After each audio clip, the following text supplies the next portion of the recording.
Olá pessoal, estamos aqui de volta. Agora vamos para a parte prática mesmo de descobrir qual a relação que há entre o tipo de fio que vai ser enrolado no indutor e o espaçamento que vai ser usado e a indutância final. Qual vai ser a relação entre essas três modificações? Essas duas modificações e a indutância final no indutor. Eu vou fazer dois testes, um com um gap menor e outro com um gap dobrado, pra gente ver qual vai ser a diferença. Como que vai ser isso? Eu tenho aqui um fio de fonte chaveada de computador, tenho fio de instalação rígido, tem outro fio também de instalação elétrica aqui flexível, e tem os dois fios de cobre, o 18 e o 15. Primeiro vamos começar pelo fio rígido de instalação elétrica. Eu vou ocupar aqui, vou começar enrolando aqui, vou ocupar toda a área dele. Enrolar de maneira robusta mesmo, porque senão demora muito tempo.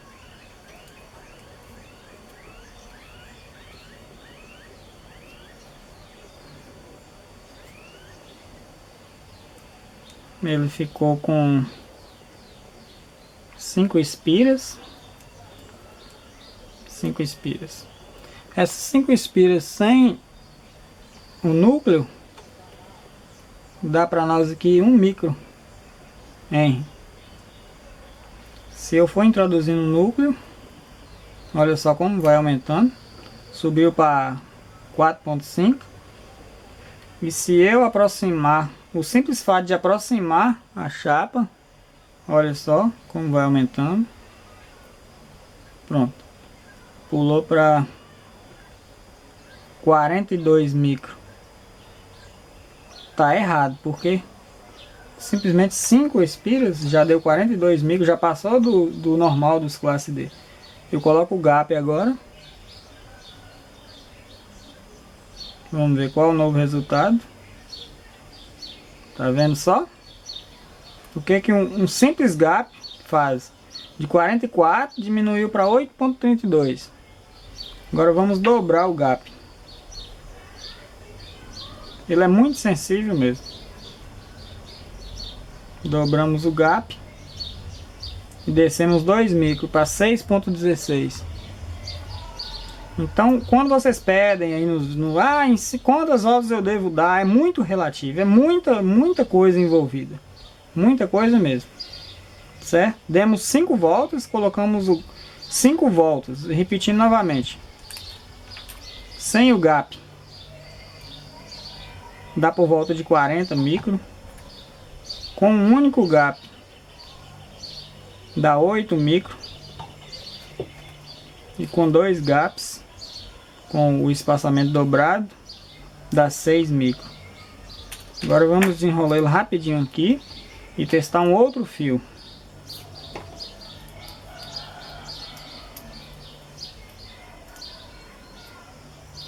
Esse fio já foi testado. Vamos dar as mesmas 4 espiras para ver agora a relação entre a mudança de fio de um fio para outro. As mesmas 5 espiras, na verdade. 1, 2, 3, 4, 5.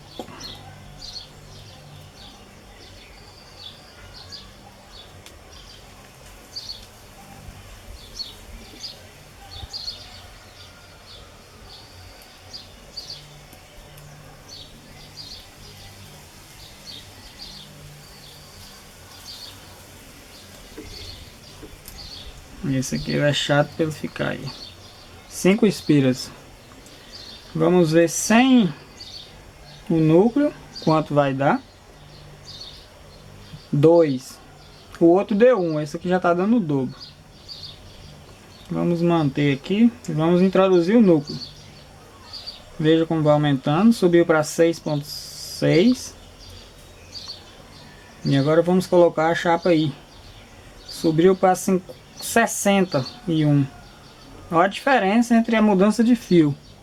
Quanto mais grosso é o fio, mais espiras você vai precisar dar para ter a mesma quantidade de henries no final. Agora vamos colocar o primeiro gap. 11. No outro deu 8. Nesse está dando 11. Vamos dobrar o gap. 8. No outro deu 6. Nesse está dando 8. Então essa é a relação que há entre mudanças de fio diferentes. Agora vamos fazer o terceiro teste. Com fio mais fino, mas agora fio esmaltado, fio 18. Esse aqui é mais fácil de das voltas aqui. Precisamos de 5 espiras. 1, 2, 3, 4, 5. Eu não recomendo muito esse fio não, esse fio esmaltado não, porque tem questão de espaçamento. Se você juntar uma espira na outra mais, ele já muda totalmente a indutância. É muito complicado esse fio. 2.37. Só que se eu afastar as espiras uma da outra, ele muda. Não muda tanto, mas muda um pouquinho. Vamos introduzir o núcleo. Subiu para 6. Vamos colocar o gap, ou o núcleo normal. Subiu para 80, o outro deu 60 e o anterior deu 40. Está subindo de 20 em 20. Vamos colocar o gap. 9, o outro deu 11, esse já está dando menos com o gap. E vamos colocar mais o gap dobrado. 8, deu a mesma quantidade do anterior. Tá tendo uma relação até boa. E agora vamos para o último teste. Fio de cobre esmaltado. Número 15. Que é o... Se você for fazer aí com fio esmaltado de cobre, esse é o mais recomendado. É mais rígido, é mais grosso. Vai ocupar mais espaço no núcleo.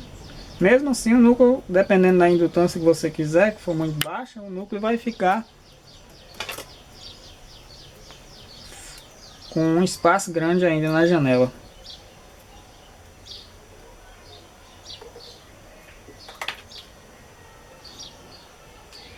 Eu cortei ele um pouco grande, mas vai dar pra... Como ele é rígido, ele é fácil de mexer aqui.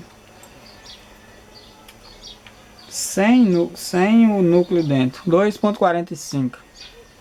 Introduzindo o núcleo. 5.7. Colocando a chapa. 60. 72, 75 agora. Colocando o gap. Diminui a relutância magnética, a permeabilidade magnética, desce para 9. Dobrando o gap, desce para 7. Todas as dúvidas agora eu acredito que estejam sanadas.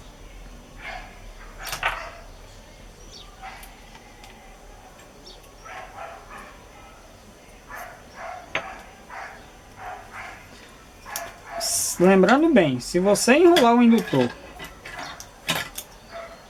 e não colocar o espaçamento no meio gap, você vai superaquecer, ele vai saturar e vai superaquecer. Agora eu vou aproveitar esse cabo aqui, é um quarto cabo, e vamos fazer um indutor realmente de 22 micros. Vamos tentar, eu acredito que ele não tem janela suficiente, para fazer um indutor de 22 micro. A ideia aqui é fazer um indutor de 22 micro usando este RL35 de fonte chaveada. Então vamos voltar novamente para o fio 15. Vamos verificar quantas voltas serão necessárias para fazer um indutor de 22, entre 20 e 30 micro, usando o fio 15. O ruim desse fio rígido é essa parte aqui. Quando você enrola ele uma vez, ele fica todo torto aqui. Então, vamos começar. Coloquei ele no meio aqui. Se o fio for muito rígido também, muito grosso, muito grosso, há um risco sério dessas partes aqui quebrar, porque esses núcleos geralmente eles são ressecados. Quando você tenta colocar força para enrolar, ele acaba quebrando e você perde o carretel. Vai ficar um pouco robusto. Um pouco não, bastante. Porque esse fio eu teria que desenrolar ele todo e desamassar ele todo, mas assim mesmo serve. É só como motivo mesmo de verificar. Até então foram 1, 2, 3, 4, 5, 6, 7, 8 voltas. 9, 10, 11, 12, 13. Vou dar 14 voltas, que geralmente é o que eu peço o pessoal para enrolar. 14, na verdade eu vou dar 15 voltas. Geralmente quando o pessoal pergunta quantas voltas eu tenho que dar para conseguir a indutância, eu falo por volta de 12 a 18 voltas. Vamos verificar. Sem o núcleo, 4.31.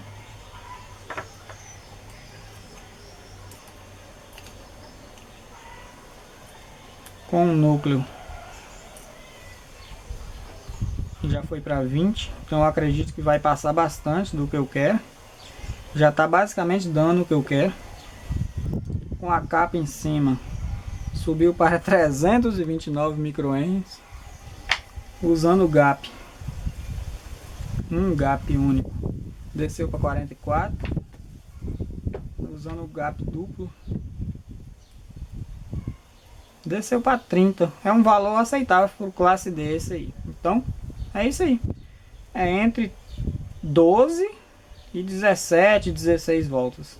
Tá tirada a dúvida. Em casa vocês podem usar o fio 15 ou 17 e dá entre 12 e 17 a 18 espíritos, que vai ficar entre 20 a 35 microhenries, que é um valor ótimo para amplificador classe D. O amplificador não vai ter problema nenhum se variar de 22 para 27, isso aí eu garanto, não vai ter problema não.